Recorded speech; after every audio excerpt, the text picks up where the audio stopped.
I think we're in the first generation with the digital age, with social media, with podcasting, with writing books, with having a blog, whatever it may be, where your words, your wisdom, your thought processes could live on for multiple generations. And so, what legacy are you trying to leave and live it daily instead of thinking that it's someday out in the future?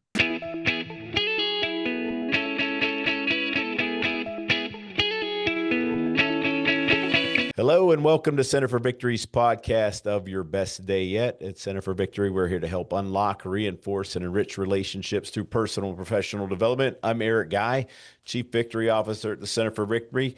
With us today is somebody that actually I just learned that we have mutual friends, a really good friend, Josh Kosnick.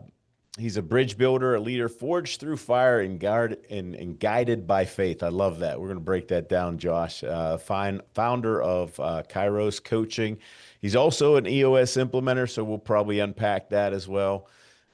Really looking forward to this conversation. So welcome, Josh.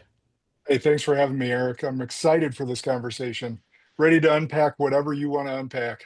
Yeah, well, I mean, you've been leading high performance leaders. So let's tell a little bit of your story because you've already sold a company and correct. Yeah, So I've sold three.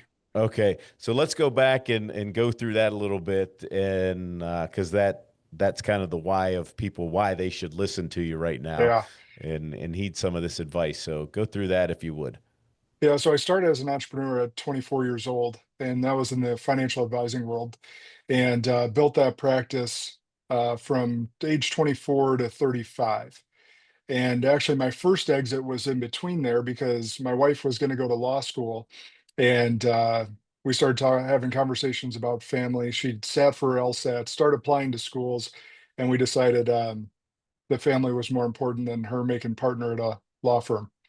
And so, what was next for her? She'd always been in fitness and health, and so we bought into an Anytime Fitness franchise, grew that.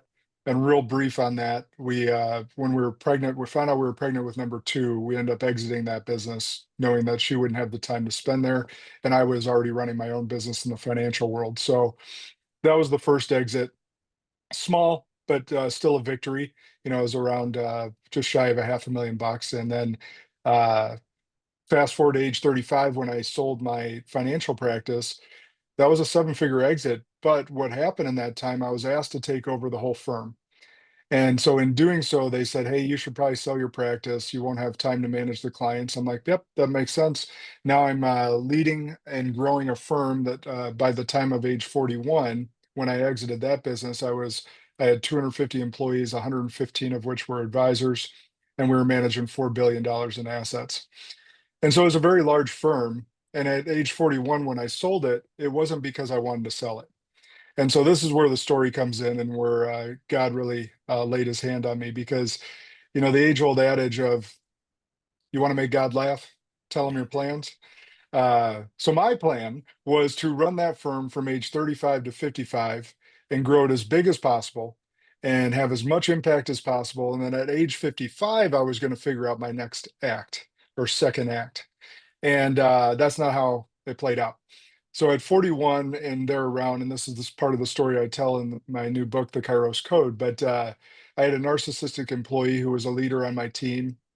And one of my mistakes as a leader in that time frame, because nothing is ever completely your fault usually, and nothing is completely someone else's fault. There's always two parties in there that have some fault. I had developed plenty of young advisors out of immaturity into maturity. I kept chalking up with this individual immaturity, which were actual character flaws. And they become a cancer in my culture. It was 2021, summer of 2021. So we had just gotten through COVID. We were growing leaps and bounds. And that also happened to be the time of the BLM movements and a big push on DE&I and stuff of that nature. Well, he happened to be a black leader that was using his skin color to move forward in the company and decided to paint a narrative against me by secretly recording me, splicing recordings together. By the way, Wisconsin is a one-party state. I found that out, later on, because if he was in Florida or some other states, he would have been charged with a felony for secretly recording me. But at the end of the day, he sued me for discrimination.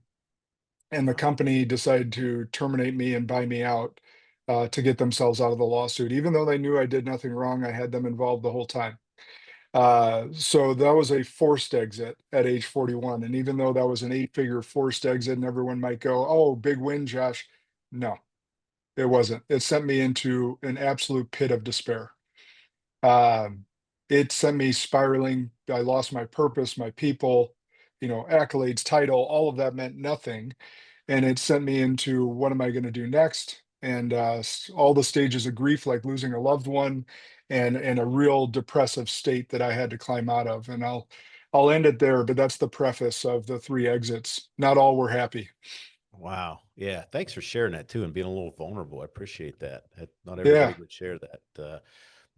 And that's led to kind of what you're doing now. I mean, I want to mention this book several times, and if I could ask for a copy, I'd love to have a copy you as got it. well because it sounds fascinating. So the Kairos Code, it came out September 16th. Is that correct? That's right. All Yeah, and right. hit number one on the bestseller list. Amazon, Barnes and Noble, featured in USA Today. I was For a Nice. first-time author, I was shocked. Like it's been a great journey. Yeah, discover your purpose, tap into high performance, and become a leader of eternal impact. Wow, what is it? What is that book about? Sounds Yeah, interesting. so I actually go into more detail on that forced exit. So it's kind of part memoir and part leadership lessons. And so in going through that depressive state, so here's what happened. I'm now in two different legal battles. One with my former company, where I seriously contemplated wrongful termination suit, but going against a $300 billion behemoth didn't sound too appealing. Um, my attorney and I did our best to get as much from that exit as possible. But that took 6 months, and then I had a 2-year legal battle with that former employee because he hired an ambulance chasing attorney to drag things out and try and get as much money as possible, even though he didn't have a case. So I actually in the story unpack that a little bit because it's funny. Our mutual friend Brian and I, like we've talked about some of this stuff. It doesn't matter as a business owner. Um, if you're a business owner for long enough, you're going to get sued. It may not be the way I got sued, but you're going to, and you're going to face some legal challenges because our court systems, our legal system is just kind of messed up. Hmm. Like so, it's a reality, and so I want to talk a little bit about that and be vulnerable with it because any high achiever, any entrepreneur is going to face an obstacle that seems insurmountable, whether it's a lawsuit, whether it's a divorce, whether it's a loss of a child or a loved one. Like none of us get out of this life unscathed.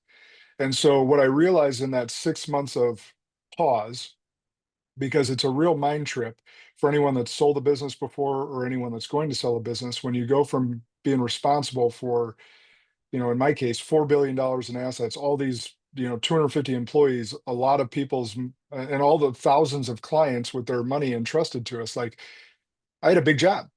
And then the next day I had nothing and no responsibility, no purpose. It was all gone. So my mind was in the gutter. Now that's to say, like, if I didn't have my family and I didn't have my faith in God, I wouldn't be sitting before you today. That's how bad my mind was. Mm. Um, but climbing through that and walking through that fire, I learned a few things. And that's where, as I learned those things, God put on my heart that those lessons that I got taught during that 6 months of pause weren't meant just for me, they were meant for the world.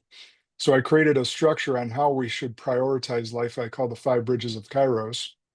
And what I realized is in my ascent up the mountain to accomplish all these things, to run a big business, to hit goals, to have accolades, all the different things, I had screwed up some priorities. And I know I'm not the only one. And that's why I tend to work with entrepreneurs and high achievers because we're all wired or we're all a little bit crazy in our own way. Hmm. The questions that came to me in that time frame were something like this. Like, was I pursuing God the way I was pursuing goals? Was I spending as much time and attention to my kids as I was my own work calendar? Was I um, going through and actually loving on my wife the way I was loving making money? And the answer to all those questions were no. And that was a hard realization. And so I think all of us, in this high achievement world, self-development world, get our priorities screwed up at some point in our life, and we have to come to realization. And hopefully we come to that realization before it's too late and we lose someone or something that we care about more than the stuff that we're spending our time on each day. And so the first bridge I laid out was spiritual. Like if I'm not right with God, frankly, nothing else matters. And the second bridge I laid out was internal, similar to how when we hop on an airplane and the flight attendants tell us to put on our oxygen mask before assisting others, because we can't assist others if we're passed out or dead. Hmm. We have to take care of ourselves. I have to be the best version of myself internally, meaning mentally, emotionally, and physically, to be the best for others. So internal bridge has to come second. Then relationships, meaning relationships are the fruit of life, like our spouses, our kids, and then everyone else. So I rank it like this: your relationship with God, your relationship with yourself, your relationship with your spouse if you have one, your kids if you have them, and then everyone else. And our job is to not screw up the order. But all of those three bridges were taking the back seat to my professional accolades, Yeah. career goals, whatever it may be. And so bridge four is the bridge that everyone skips to. And I don't think it's necessarily our fault, Eric. We have a society that goes, even as kids, like, hey, Eric, what do you want to be when you grow up? And I've been Right. guilty of asking my kids that the same question. And then in high school, it gets reinforced with, what are you going to go to college for? And then in college, they go, well, what are you going to do with that degree? And it's Yeah. always focused on the what and not the who. I think a better question is, who do you want to be when you grow up? Because we can make money infinite different ways. That being said, it's about the type of person you want to be and the type of impact that you want to have in this world, the mark you want to leave, because we're only here for a brief instant. And so that being said, the fourth bridge I call environment, which is your professional, your financial, and your creative well-being. And it's very important. I don't want anyone to get twisted. Like I'm not still highly driven. I'm very highly driven still to this day. My job now is just not to screw up the order. And then the fifth bridge is what I call legacy. It's a big word in my world. And here's what people get wrong about it. They think it's 30 years down the road. They think it's someday. And then Hmm. the other thing they get wrong about it is they think it's what they leave behind. The stuff, the house, the real estate, the money, um, sports cards, whatever it may be. They think it's the what. So I had this real strong epiphany. I had a 35,000 square foot office, was my main office. And then I had six satellite offices, but they wouldn't let me in any of them. But a month later, and by the way, I held the leases on all of them. So it was a real mind trip that I wasn't allowed in the offices that I held the leases on. Wow. Um, so they hired movers and sent me all the boxes from the offices. And I couldn't open them for like a month. But in those boxes were my accolades, my trophies, my designations, all the books that were in my office, stuff of that nature that made me seem important or made me seem credible. And when I opened those boxes, it took me about a month to do. I had that epiphany that none of it mattered. Like if I died today, it's not coming with me. And then it would just be stuff collecting dust on a shelf that my family would have to deal with. But what did matter was my relationships with them. What did matter was how I treated others. What did matter was my relationship with God. And so it's just a function of getting the priorities right. And going back to legacy, last piece on that is legacy is built every single day you're blessed to wake up. It's in every interaction, just like Eric and I are having right now. It's in every action you take, in every interaction, every moment that you have on this earth, you have the chance to leave a piece of your legacy. And that's what people don't necessarily think about on a day-to-day basis. Like, no, today's your day to leave the legacy, not 30 years from now. Dig into that a little bit more. Like for somebody that's going, I'm not sure what he's talking about. What do you mean? So here's what I thought. So I was coming from the financial planning world. I always joke that I'm a recovering financial planner. So like I can't even buy a new vehicle because it's a depreciating asset. So I looked for a year. I literally just bought my wife a new Escalade. And it's a year and a half old Escalade, because I wanted someone else to take the depreciation before I bought one. So I always look a year or two old, low mileage. I just can't get that out of my head as a former financial planner. But here's what I mean by that. Like, first of all, we uh, we dealt with life insurance, people dying too soon, and sometimes people living too long in the financial world. And we always studied the regrets of the dying, because not only in financial planning, but it's carried over into the work I do now in coaching and speaking, is the top five regrets of the dying are always they shift year to year. But here's the common theme between all of them. So there's all these studies of people going into hospice care, people on their deathbed from cancer, whatever it may be. And Harvard and McKinsey and all these other studies will be done. And they always ask them, what are their regrets? And the regrets are all in stuff they didn't do, not in stuff they did do.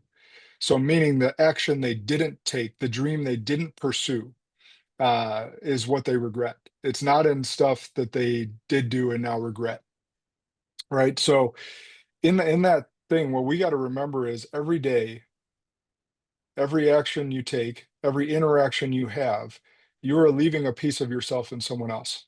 Hmm. Your energy, your vibration, your words of wisdom. Like, I think a epiphany that I had a long time ago, that I don't think a lot of people think about is, um, we've been blessed to have interactions with thousands of people in our lifetime. But the epiphany is this: did you know that every single one of those people that you've interacted with has a different impression of you? Every single one has a different impression of you based on how you showed up to them, the questions you asked, the impact you left on them or didn't leave on them. Maybe you were a dick to them and you blew them off or whatever it may be. Every single person has a different impression of you. But what if we could align that with, hey, I'm going to give my best to every single person that I interact with. Hmm. And so that that impression, instead of being a wide chasm, starts to narrow to a small creek. And therefore, the dispersion of the impact or the legacy you're trying to leave, or what people say about you when you're not in the room, is started to narrow into being a common theme. And that's the point I'm trying to get to. And the other piece of it is that we knew from the financial planning world is you're two generations away from being forgotten. Yeah. And you don't need to be in financial planning to know that. I could just ask, Eric or anyone else listening, do you remember your great grandparents' names? Did you ever meet them? Do you even know your great great grandparents' names? I doubt you ever met them, but do you even know their Hmm. names? I know a couple of them. Hmm. So you're two generations away from being forgotten. So how do you not be forgotten? Well, I think this is a medium to not be forgotten. I think we're in the first generation with the digital age, with social media, with podcasting, with writing books, with having a blog, whatever it may be, where your words, your wisdom, your thought processes could live on for multiple generations beyond just two. And so, what legacy are you trying to leave, and live it daily instead of thinking that it's someday out in the future? Yeah. Thanks for unpacking that because I think that's very important. Very, very important. I appreciate you unpacking that. Yeah, one of the other things that you said was the order. Like you went through these five bridges. You you said the order is important. We kind of skipped those first three. Uh, I know why those first three are important, but why do you think can you dig into a little bit more why you think we skipped those first three? So it was spiritual, internal, and relationships, correct? Yeah. Yeah. How many business owners, friends do we know that are running a great business, seem like they have it all together, and then we find out randomly that they are going through divorce, Hmm. or their kids on drugs, or they have an addiction to gambling or pornography or anything else. And reason being is we're not following God's word, which is the spiritual bridge. We're not pursuing a relationship with Him, and therefore we get led astray. We aren't focusing on ourselves, the internal bridge, meaning we're not taking care of our health. We're not taking care of, and that goes mental and physical. and we're not solving some of our emotional needs. And for men, because I imagine you got quite a few men listeners, Yeah. um, we weren't taught to speak about emotion. So the reason I lead with vulnerability is because I'm about as type A masculine as you can get. Um, and so if I lead with emotion and vulnerability, it gives others permission that may be like me to also do the same. And so, I'm a former collegiate football player, hunter, uh, bourbon drinking, cigar smoking hunter. Um, like I'm all the things masculine outside of having three daughters that I got to tame that down a little bit for. But all that being said, is vulnerability and emotion is not a bad thing like we were taught growing up. In fact, the things that we keep suppressed and sweep under the rug and buried deep down in our soul are the things that are going to take us down someday. Yeah. And that's what leads to, so that trauma, that lack, that guilt, that shame that we felt as a child, little Josh, little Eric, sometimes just needs a hug. And we were just talking about this on Bible study last night. I was leading it, and one of the things I have people do is recognize some of the patterns in their life, and like whether it's if there's confrontation, they hide from it because with growing up, perhaps if they confronted mom or dad, they got beat Hmm. or there was negative consequences from that. So now with their spouse or their employees or their kids, if the confrontation comes up, they still hide from it. And I'll ask the question, I'll be like, so I understand based on what you told me that that used to serve you. As a child, you didn't have the a power to fight that back. So you did the best you could to survive. I understand that. How's that serving you today? What problems have incurred because you hide from confrontation? And then even better question is, how's that serve your future? And so some of us men need to deal with some of the emotional trauma and baggage that we incurred growing up. I grew up with a dad that said, we don't cry, we don't show emotion, we rub dirt on it if we're injured. I heard I love you maybe 5 times by the time I was 18. Now he's done a lot better now. He's turned into a teddy bear in his old years. But I didn't have any of that as a kid. And so I know what that's like. But so just because that was your past doesn't mean that should be your future or I'm sorry, your present or your future. Hmm. Yeah, good stuff. I mean, there's so much to unpack here. We're going to have you back on, but let's talk a little bit because I mentioned in your introduction that you're also an EOS implementer. You probably see some of the same things I do. I don't want to repeat it on here, so I'm going to ask you for our listeners. Uh, why did you think that was necessary then to go and do and become an implementer and then go out and help other companies and leaders put that in place in their company? So let me back up and say that I didn't right away. So go back to after that, those 6 months of me being terminated, or 6 months of being on pause and negotiating that exit. I thought I was just going to be a leadership coach. I was getting recruited by every financial firm in the country. Long story short, God kept putting on my heart that uh, I'd accomplished everything in that industry and it was time to set a different trail out for myself. I bought these 80 acres to run leadership retreats and all that jazz and just outside Madison, Wisconsin. So I thought I was going to be wholly focused on leadership.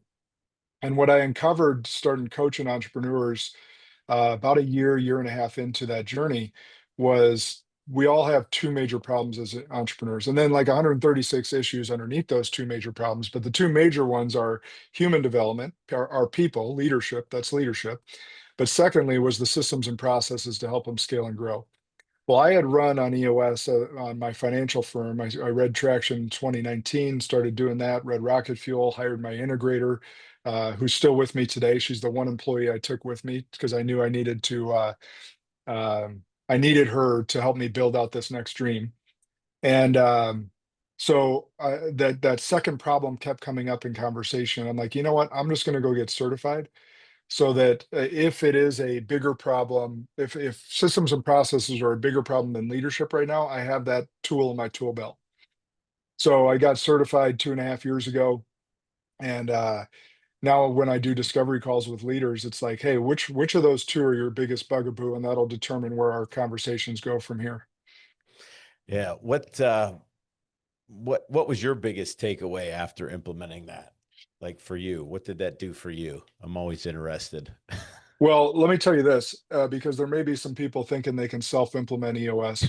And I will say that you can kind of. Let me tell you my story. So I'm so ADD that I didn't actually read the back of the book, Eric, of Traction. So I literally didn't know that EOS implementers existed. Oh, I wow. just read Traction, fell in love with it. I'm like, yeah, we're going to do this. I'm a 98% visionary, so think I can do everything, and we're just going to bring the team along with me. Um, Now that I've been trained on it, I can confidently say that I got maybe 10 to 20% of it right, self-implementing. And two reasons. One is it's extremely hard to be a participant and a facilitator at the same time. Mhm. And especially one that's not been trained on how to be a facilitator of the tools of EOS. Um, because you're just too close to the forest to see the trees. And at the time I started implementing, I had a lot of diversity around the table, but not a lot of diversity in thought. And so that's where I evolved my DEI thinking as well, as like I had people that looked different than me, were different sex than me around my leadership table. I had women, I had people of color. Like I had a diverse table, Mm. but they all thought like me. They were all pretty visionary. And so when I read Rocket Fuel, it's like these light bulbs start going off. I was like, oh crap. No wonder we have some great discussion and nothing gets done. Yeah. We don't have that integrator at the table that's going. And as soon as Alicia came in, she was like observing us. She's like, great discussion, guys. What's the solution? And I was like, yeah, that's what we've been missing. And a whole lot more. But the biggest epiphany that I had over this journey is how much time freedom it gives to business owners once they implement it properly. And what I mean by time freedom is outside of your business. Because when like I joke about this, Eric, and maybe you can steal this as well, as like I'll tell a business owner, like my biggest goal to get you through EOS is that you don't even have to take your cell phone or computer with you on vacation. Yeah. Like that you can take a vacation and not have to worry about a thing at the office because you have a kick-ass leadership team that owns their responsibilities and is going to carry the load and the weight without you even being there. Perfect. Yep. That's what I experienced when I implemented it. When we did it inside the company, and then now we're doing it for other companies as well. But it was definitely a game changer when you can. What's nice about that, Josh, is when you can put some of those personal things on that VTO in the rocks. Like, hey, schedule a vacation. Like, Yeah. yeah, it gets kind of nuts. It's like, wow, like we're really going to do this. Like this is my goal for the quarter, which is funny to say because it's like, well, that's not hard. It's hard for a lot of people like us to stop long enough to actually take a vacation. Yeah, it gets even better, Eric. Maybe you've experienced this when your people are telling you that should be your rock. Like, hey, Yes. we need you, Eric, to go take a vacation because we need a rejuvenated, not stressed out, like we need that guy. So if Yeah. they're telling you, hey, you need to unplug for a bit so you can come back as a better leader, better human, like I think that's a huge win in a company when your people are like, hey, take a vacation this quarter. Yeah. Yeah, and it's fun when you can get behind other people's personal stuff too. I mean, that's just where we're at in our evolution, like making them like do some of the things that they want to do personally and putting it on their rock sheet uh, is actually pretty exciting as well. Man, we could just keep talking for days. Will you come back? Yeah. Okay. I'm absolutely down for it. Yeah. Yeah, it's what I will say is I've gotten some feedback on the bridges, and they say everyone says they make sense. Um, they're like, yeah, conceptually it makes sense. But I also put in the book on like some how tos, Okay. and one of the things that's a really simple how to that I'll give your audience is Sure. I learned from a great mentor. He was a Southern guy, and he came to speak to my office one time, and he was talking about his calendar. And, we've heard a lot of hacks around our calendar from time blocking to all this different stuff. He made it so simple. And I just want to give it to the world.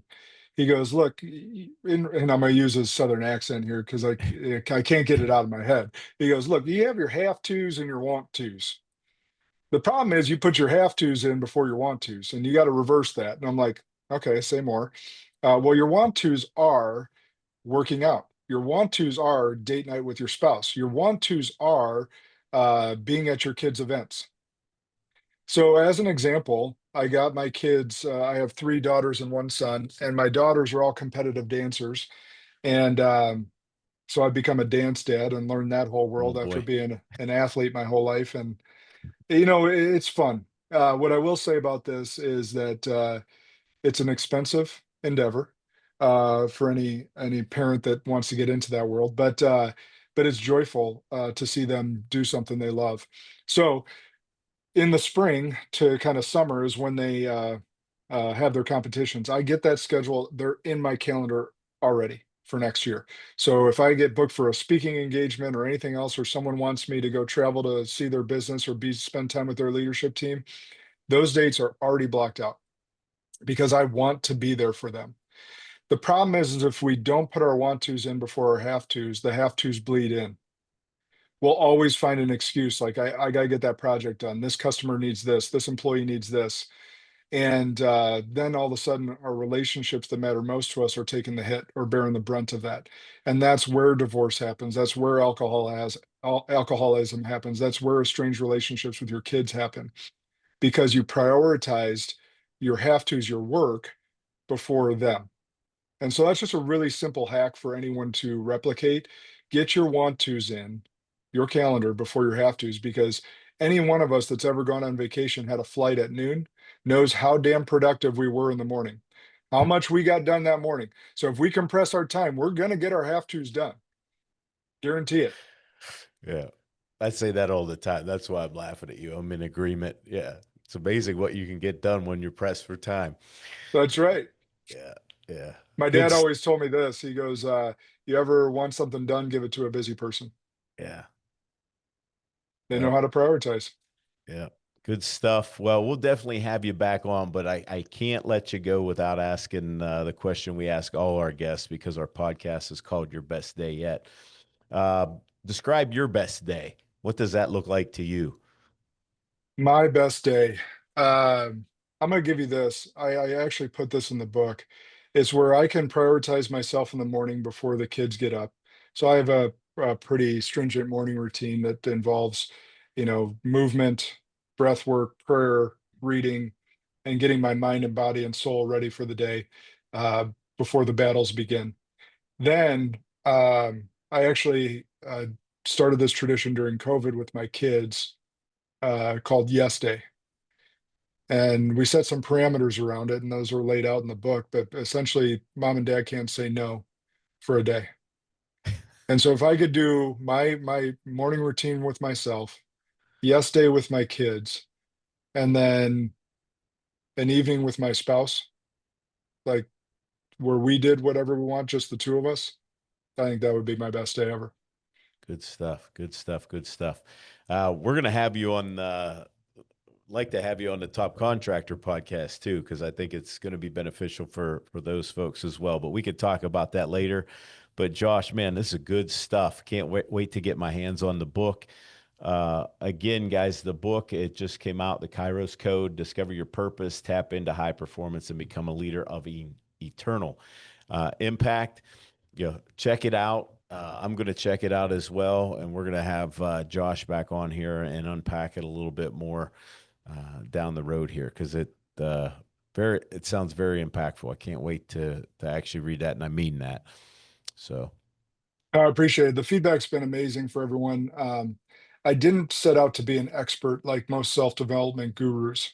yeah, Um, the feedback that I've gotten that's been so positive is that I'm just sharing from my journey, being yeah, vulnerable and sharing with you the wins as well as some of the big losses and how to overcome them. So I hope everyone enjoys it as they pick it up, and feel free shoot me some at Josh Kosnick for all social media. Shoot me some feedback or any questions. Happy to connect. Yeah, good stuff. All right. If you want more information, you can find us at centerforvictory.com. And just remember, gang, wherever you're at, whatever you're doing, make this your best day yet. We'll see you soon.